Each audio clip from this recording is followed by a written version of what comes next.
నేను క్రమక్రమంగా సాధన చేసి పండిన నాడు, నేను ఆత్మ అన్న స్థాయిలో నిలబడిన నాడు, అప్పుడు నాకు అంతటా బ్రహ్మమే కనపడుతుంది, నామరూపాత్మకమైన జగత్తు కనపడదు.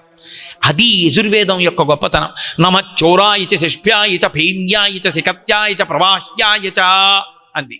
అంటే నమచ్చోరాయ చ, ఓ శివ మీరే దొంగ, అది ఆ అభిషేక మంత్రానికి అర్థం. తెల్లవారు లేస్తే ఆవు పాలు పోసి ఏం చెప్తా అంటే, అయ్యా దొంగ మీరే. శివుడు ఎంతో సంతోషిస్తున్నాడు దానికి. నమచ్చోరాయ చ, ఓ దొంగగారు నమస్కారం. ఏమిటి దొంగ అని పిలవడం ఏమిటి శివుణ్ణి అంటే? దాని అర్థం సరే అనేక అర్థాలు, ఒక్క అర్థం చెప్తా. దొంగ అంటే ఏదో నేను ఇంటికి వెళ్ళి నా వాచి తీసి అలా పెట్టి లోపలికి వెళ్ళాడు అనుకోండి కాళ్ళు కడుక్కోవడానికి, ఎవడో వచ్చి వాచి పట్టుకుపోయాడు.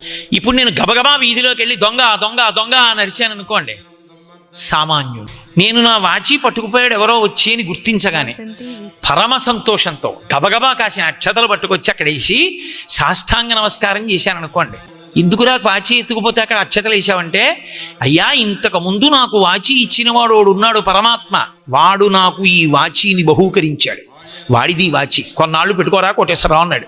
ఇప్పుడు నాకన్నా అవసరం ఉన్నవాడు ఎవడో ఉన్నాడు, ఒరే నేను వాడికి ఇవ్వడానికి పట్టుకుపోతున్నానని పట్టుకుపోయాడు. నాకు చెప్పి పట్టుకెళ్ళక్కర్లేదు, ఆయన వస్తువు ఆయనది, నాకు చెప్పకుండా పట్టుకుపోయాడు కాబట్టి దొంగలా కనబడ్డాడు.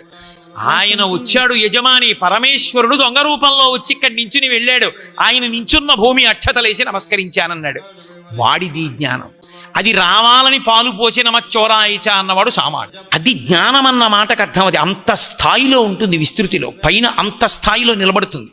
ఆయన జ్ఞాని గురువు.